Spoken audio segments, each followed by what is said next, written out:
Hey everyone, do you own an RV or a heavy vehicle like the one on this Ford F-53 chassis? Do people come up to you and say things like, "Hey man, I think you got a bulb out." so of course, you check, and they're both working, but then you hear it again the next time you drive, and again, until you're convinced there is a problem. You might have an aiming problem, which is pretty straightforward to fix, and we're going to show you how to handle that in this video. We're also going to show you how to deal with moisture problems in these lights. Now, there are a lot of videos on YouTube that talk about how to fix moisture in headlights, but most of those are for cars and light trucks.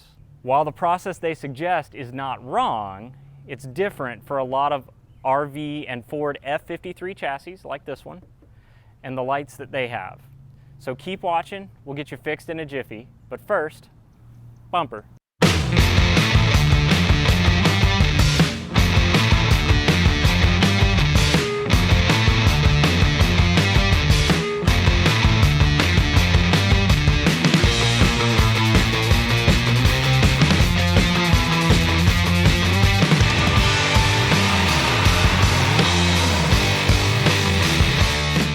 Okay guys, we're going to look at the moisture problem first because that'll also get you familiar with your headlights for the aiming problem.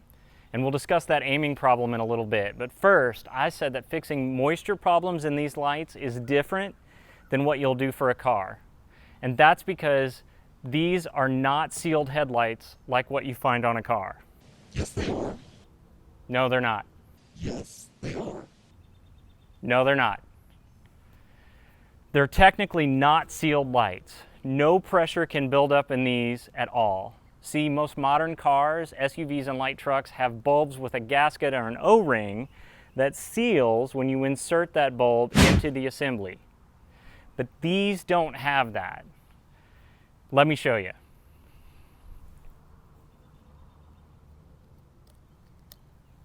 I'm going to take you around back because that's going to be the easiest place to see the headlight assembly, which actually sits right there. So come on, let's go around back. All right, now I've already got the gasket off of this one, but if you look carefully, you can see it's just a rubber boot. It's not even really a gasket. And this rubber boot just sits right on the back of the assembly and kind of snaps in place, and I'm going to have to do it with two hands. But they're so easy to pop off that you can literally just take a finger and pull it off. No pressure builds up in those. And so it's very easy for water from your wheels to get sprayed up in those systems. So you're going to want to check that first. So the first thing you got to do is to dry these out. Now, my suggestion on the easiest way to do that and the safest way to do that is to turn the vehicle with the headlights facing the sun. All right? You can also use a hairdryer on cool with no heat, but do not use the heat setting. We're just trying to pass air through this light enclosure. If you've got a lot of water in there, like so much that it's pouring out on the bottom, then you're either going to have to take the whole assembly off, which is a little bit of a pain, or you're going to have to soak it up with some towels that you can insert after you remove all the bulbs. And by the way, one more do not touch those bulbs. Seriously, do not touch the bulbs. I'm not kidding. You'll ruin them. Finger oil will cause them to burn out early, and we don't want that. Seriously, don't touch the bulbs. Okay, once you get the moisture out and everything's dry, you need to check your boots for a bad seal. While it's possible that the leak is coming from somewhere around the join, which is up in this area, it's a lot more likely that these lights are getting water in from behind the lights where the boots are. It is possible that water's coming in from the join area where the front and back go together, but it's just not as likely. And if you have an RV like this one, it's very likely there was some, how do we say, good enough for government work assembly done. Hey Thor, I'm talking to you guys. I know you have to keep costs down, but could we stop using the finest crackheads in northern Indiana to build these, please? Seriously, you guys are lucky I didn't die with the build job on mine. Generator exhaust not hooked up, so it just blows into the coach, and the carbon monoxide detector wired backward, just to name a couple. Okay, but I digress. Check the seals and the mounting on yours first, folks. If you're not sure, check the other light and compare them.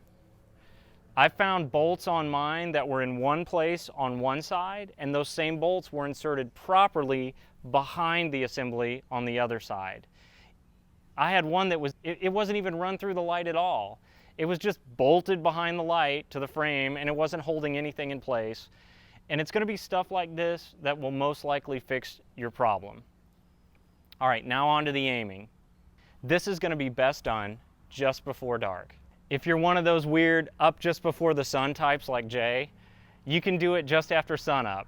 And here's what you'll need. Okay, first you're going to need some tape. I don't have any tape in my hands right now, but masking tape or painter's tape is going to work best. It really doesn't matter what you use. Just keep in mind that the more aggressive tape you use, like duct tape, it might leave some adhesive on the surface that you're shining the lights on, so just be mindful of that. Next, you're going to need some wrenches like this, tape measure, check, and some hex wrenches if your light assembly is like mine. You might also need some sockets and a ratchet to turn those sockets. The first step before we do any service work is to park on a level surface. You need to get this thing as level as you possibly can, and that part is critical because as you're aiming your lights, if you don't have a level vehicle, you can't expect your lights to be level once the vehicle is level. You want to be about 20 feet away from a wall or a vertical surface. You can give or take on that a little bit, 10 to 15 feet, just make do with what you have.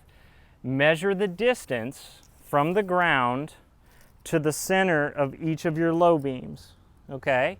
You want to start with one, mark it, go over, measure the other one. That's going to help you determine whether or not you've got a good level surface. All right, once you can see your lights on that vertical wall in front of you that's about 20 feet away, you want to look for the center of the focal point on that wall. And it should be slightly lower than the height of the center of that headlight that you just measured. If it's above it, it's not the end of the world, but in theory, you want your beams to drop just a little bit. Now there is one exception to that, and that is that some people like the passenger side to be aimed slightly higher than the driver side, and that's okay. You may want to illuminate road signs and pedestrians on the passenger side, but you don't want to blind oncoming drivers with your driver's side bulb being too high. If you need to lower one side, first check the bolts for possible adjustment. And let me show you what those look like. All right, so on mine, we've got 3 bolts.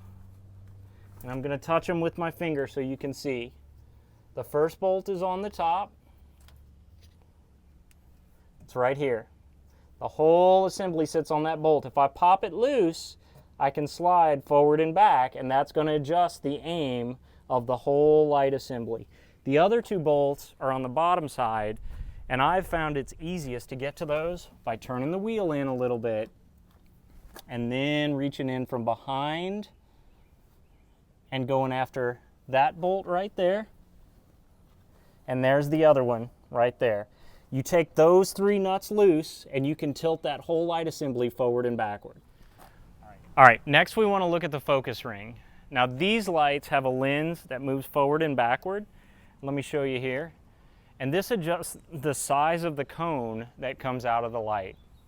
Think of a flashlight or the focus on a projector and it'll make sense. The focus ring on mine can be adjusted right here. And it is actually, if I can one-hand this,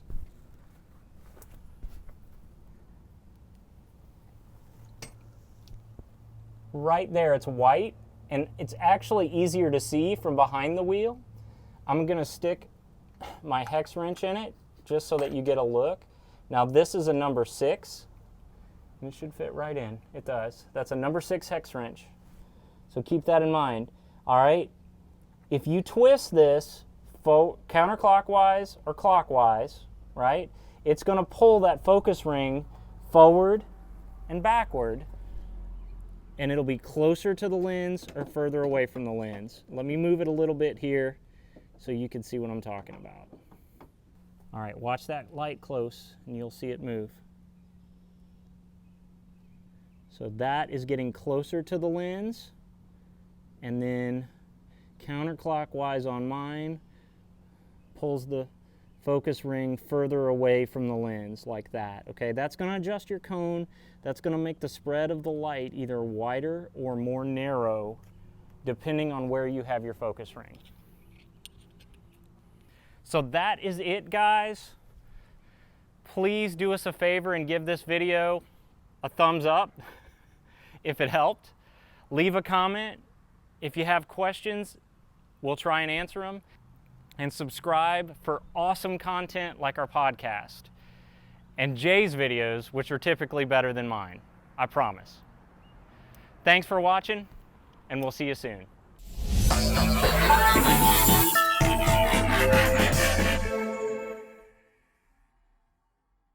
And subscribe for awesome comment. All right, let me try again.